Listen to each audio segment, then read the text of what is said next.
Toronto, the night before Halloween, Sheldon Keefe elected to shock the system of his underachieving group. And not unlike Frankenstein's monster, the reassembled parts came alive.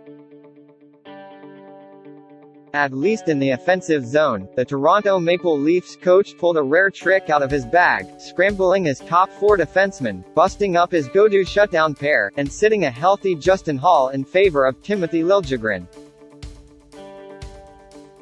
Instead of reducing his role or minutes, we thought we'd shock the system here and take a step back, because he's an important player for us, Keefe said.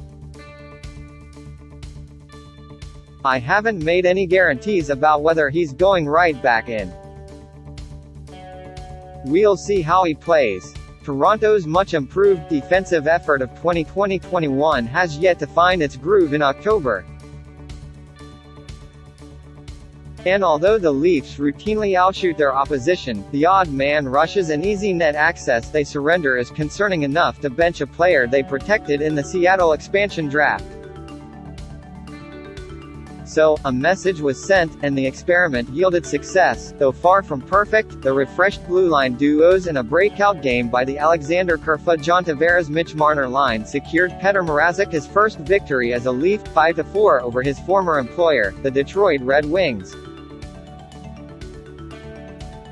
Still, there was a handful of candy corn spoiling what should have been a pillowcase overflowing with full-size Snickers. Every time the Leafs snagged or increased a lead, they let a tired Wings team, playing without their top scorer, streak back and make it close. The win should feel better than it does, Keefe said, but let's not kid ourselves. It's hard to win games, so I'm not going to stress about it too much. The Maple Leafs struck first with a mere 13.4 seconds remaining in the first frame. Jake Muzzin took a pass from new partner TJ Brodie and worked the puck down to the circles, where he fired a puck through traffic and beat Thomas Greiss. Muzzin's strike was Toronto's first goal by a defenseman all season, and Keefe revealed that a Muzzin-Brodie shutdown unit was something the staff has been curious about trying for a long time. I thought it was Muzzin's best game of the season, Keefe said. Muzzin had entered a team worst -8 and had becoming a growing source of concern, at least outside the dressing room. For a guy that has been so good for so long, you have confidence that he's going to find it, Keefe assured. We're just talking him through it, reassuring him, challenging him. But he doesn't need too much of that because he's a very self-aware guy. Toronto's self-assured play in the first, during which they doubled their visitors in both scoring and high-danger chances, gave way to a more even second and a nail-biting third. Tavares, seemingly agitated by a borderline high hit, committed a slashing penalty on Michael Rasmussen that opened the door for Filip Zadina to unleash a power play wrister and tie the score. But the Leafs stormed back with a power play goal of their own with just 18 seconds left in the middle frame. When their out-of-sync first unit failed to gain any traction, it was Jason Spezza's second group that took care of business. Spezza, who had drawn a slash from Rasmussen, delivered a smart slap pass to Michael Bunting in the slot, and Scarborough's own tipped it home to restore the lead. Tavares wasted no time doubling the advantage. On the first shift of the third, he created some space for himself behind Greiss's net and fed Alexander Kerfoot for a one-timer in the slot. The Won't Quit Red Wings struck back on the next shift, thanks to a tally by game-day call-up Joe Veleno in his first NHL appearance of the season.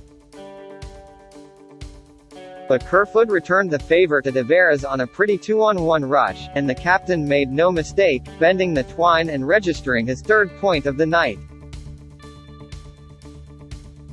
John Tavares was all over it tonight, Keefe said. Again, Detroit narrowed the gap to 1, courtesy of a Vladislav Namestnikov crease crasher. but Marner scored the eventual winner late, snuffing out a 16-game drought that stretches back to May 8. Tavares enveloped his winger in hug and some encouraging words. It hasn't come as easy for him production-wise, but his game is still so effective and solid for us in so many areas, Tavares said. Eventually he was going to break out, and it was just great to see him get it. Just happy to see it, he deserved that one. It took 9 games, but the Maple Leafs' offense was the difference. They thumped Detroit 21-6 in high-danger chances, per natural stat trick. Calm, this unassertive team that had yet to score 4 in a single game, hung 5 on their opponent. And they needed every last one of them. Go, Leafs! Go! Chants rang out on the eve before All Hallows Eve, and with back-to-back wins, suddenly Toronto's record 4-4-1 looks a little less frightening. Some mixed emotions, a terse Muzzin said at the podium, well, take the win. We did a lot of good things, but we definitely have to tighten some things up and play better with the lead, that's for sure. Red Wings rookie defenseman Moritz Seider wears number 53 because he just so happened to watch Herbie the Lovebug the day before he was asked to pick his number. Seider already has 8 assists through his first 9 NHL games.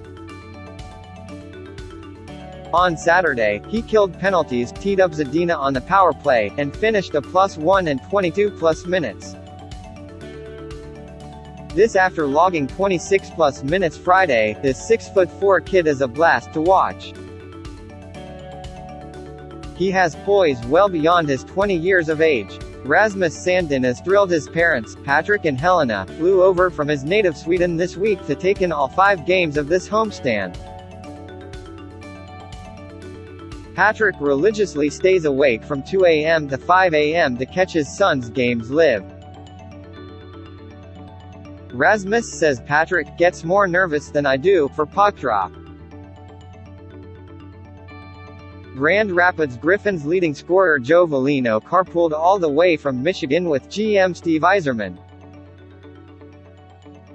Oh, to be a fly on the inside windshield for that 4-hour drive. I was a little bit shy, and I really didn't know what to talk about. He made up most of the conversation, Veleno said, following his 2-point NHL night. Once I got to spend a bit of time with him in the car, I was a little more comfortable. Veleno took a nap, and the two listened to the Michigan State football game on the radio, not Holiday Road.